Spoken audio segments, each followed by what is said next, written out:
Hey everybody, what's up? Welcome back to the channel. Today I'm going to go over something that every physical therapist does.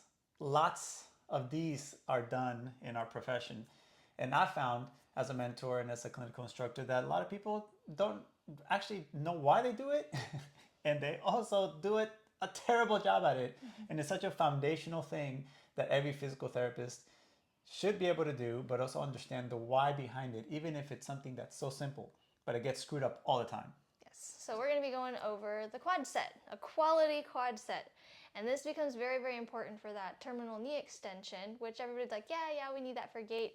But a lot of times when we're doing it in practice, we kind of let the patients get away with a lot more than we really should in order to get them that gait normalization, to protect the joint, to make sure that the quads are strong, you're developing a really good muscle contraction so that you don't get atrophy, you don't end up having, especially if they're returning to sport, the athletes are able to power and have a lot of good performance for their body. If they're after post-surgical on their knee, this is also very important to kind of help reduce the forces in the knees and also help the nervous system retrain so that pain doesn't become such a prominent experience for them because their knee can't get to full extension. This is also very important if anybody just has general joint stiffness, and it can kind of help promote that movement and getting the lubrication within the joint. So these are some of the important reasons why we talk about quality quad sets, but why it's even more important that we actually hold our patients accountable to get their quality quad set. Yeah, the hospital people do it in the acute care to help the lymphatic system and get circulation back, get some form of contraction going into the lower legs. So let's start. So what I normally do is how patients usually laying down and we're going to start a quad set. And I say, okay, do you know what a quad set? And the patient usually says, Yeah, I straighten your leg. Or they'll say, nope. they have no idea. And then I'll say, okay, I'm going to show you. This is what most of us do. We'll say, hey, can you squeeze your quad for me? And they squeeze their quad, right? I'm like, no, not that.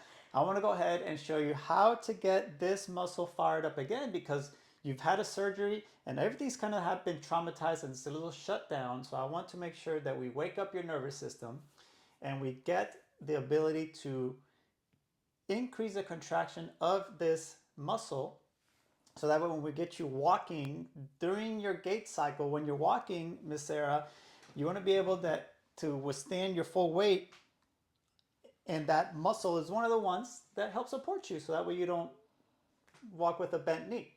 And then Sarah will say, How do I do that? how do I do that? All right, so here's what we're going to do.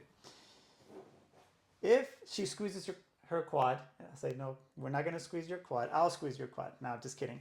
But what we could do is, the simplest thing that I do is I put my hand behind her knee and I'll say, can you go ahead and just push down into my hand? Are you able to push down into my hand? There you go. That's perfect. And then I'll say, where do you feel it? When you push down, where do you feel a contraction or what muscles do you feel working? Go ahead and So, push down. so some of my patients will say, oh, I feel it in the back of my leg. And I'll say back in your leg, like where my hand is, or back in my leg towards your pelvis there, like where do you feel it? Yeah, I feel it like in my glutes, in the bottom. Awesome. So we're doing a quad set, Sarah. We're not going to be doing a glute set. So what I want you to feel is I want you to feel the muscle right here in the top. So I'm going to give you a little resistance. Do you feel my hand back here? Yes. Go ahead and try to push down into my hand. There you go. Keep pushing down. Do you still feel it in your glute? No. Oh, awesome. Okay, so you're feeling it right in here? Mm-hmm. Is it giving you any pain in your kneecap? There's a little bit of tension right on the top here. Okay, so when patients say that, I'll usually say, well, you're trying to work too hard to just kind of like tense up that muscle. I'm glad you feel it, but now we just want to wake it up a little bit, right? So go ahead and just push down gently into my hand. Do you feel that muscle? Yes. Okay, it's not hurting your kneecap? Feels pressure behind the kneecap this time. Behind the kneecap this time? Okay, well, let's go a little bit softer than that. Go ahead and push down. There you go. I see that it is contracting. Is it still hurting behind the kneecap? No. All right. So you want to get to the point where you're not eliciting pain because they've had a trauma and it doesn't really take much to just contract a muscle. But I want them to feel that the muscle's contracting without them going all in. We're not compressing the joint. We're not compressing the patellofemoral joint. We're not trying to get a glute set. We're not trying to have her turn red because she's working so hard. It's literally just having the ability to feel that muscle working again. Okay?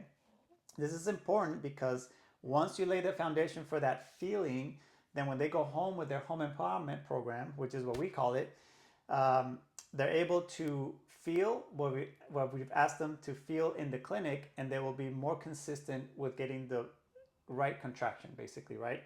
It's not go ahead and give me 3 sets of 30 every hour, and then they're doing it, squeezing their knee, or they're just doing it so tense because that's what they felt here, or they're doing a bunch of glute sets and they never did anything for their quad.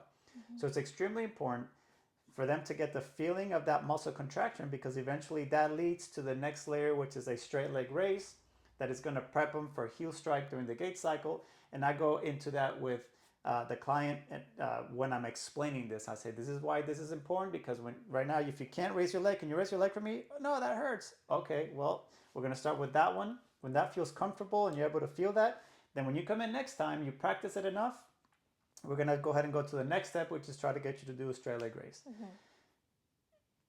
If they're able to do a straight leg raise here and it's pain-free and they have the strength, great. Everybody's different, right? Everybody's different. But I'm giving you the foundations that sometimes is more important to be very precise with your home empowerment program than just throw the traditional 3 sets of 10 for 100 reps a day, whatever it is that you're choosing because a protocol said so, or because that's just what you normally did in the clinicals or what you've normally been doing in the clinic.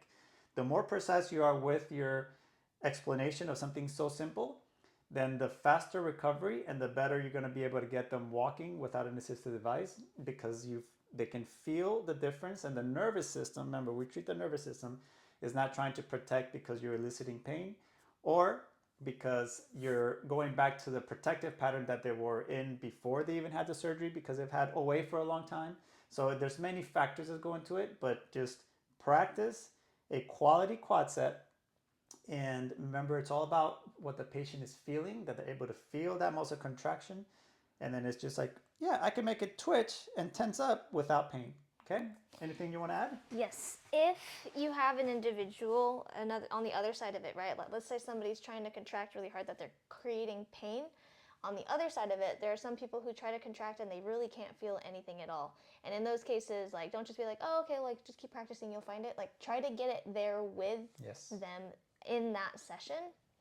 And you can help stimulate, the quad too by poking, prodding around, like getting the brain to pay attention to that area of the body. We can tap. You can tap. We can stimulate the femoral nerve up here. We can stimulate nerves down here, or just muscles, and it's okay, right? Get them to feel where you want the quad to contract, right? Exactly. You're not going to isolate where they're going to contract, but you just want them to feel like, you feel this? Okay, now try to contract. Like, they got to feel it in the clinic. Otherwise, they're not going to do it right at home either. Yeah, because they'll have no reference on what is actually like what they're meant to be feeling. So just as a recap, right? You're trying to get them into the position.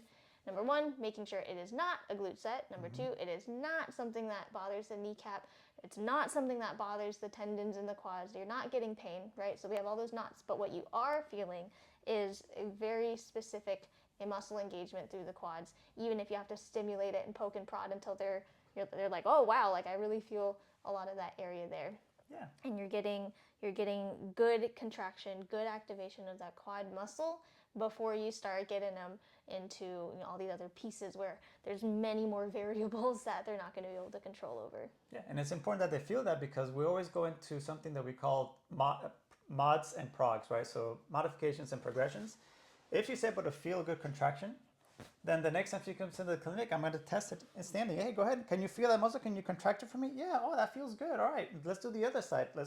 And then you can put them in a tandem stance. Go ahead and contract that muscle. Awesome. Like, so you can progress very, very fast to get them walking by the end of that week, rather than 2 weeks, a month, just because they never received the quad set.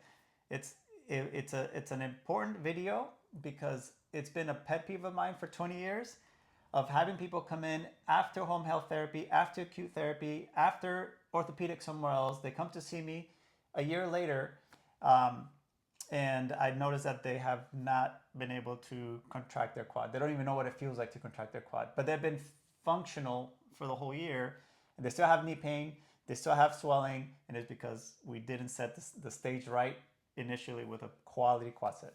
It's very possible. You can spend as much time as you want there because it really is, you're spending time re-educating that muscle, that neuromuscular junction, that motor unit, and getting those fibers to twitch and to reactivate again. So spend as much time as you need to with your clients, and they're going to be so much happier because of how much faster they'll be able to get up walking or down the road running. Okay, so if you have any other questions or other exercises you want us to cover, leave us a comment down below. And until next time, we'll see you around the channel. I'm Bye. Sarah, the Physio Sensei. And I'm Santi, the Physio Sensei. See you next time. Bye.